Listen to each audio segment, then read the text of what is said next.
Did you know that long before the Caribbean became the world's sugar bowl, a tiny group of islands off the coast of Africa was the blueprint for it all?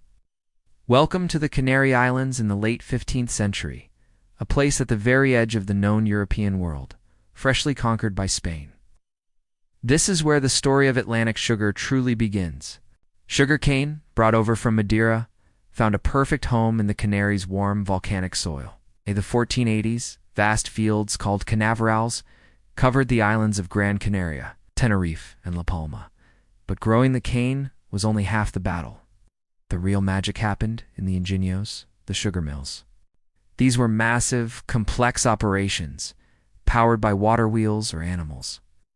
Where cane was crushed, boiled, and refined into precious white crystals, building and running these mills was expensive. It drew in a flood of investors, merchants, and expert technicians from all over Europe, turning the islands into a buzzing hub of early global trade.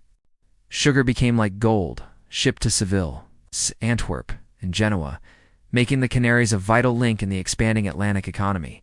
But this sweet success had a bitter human cost.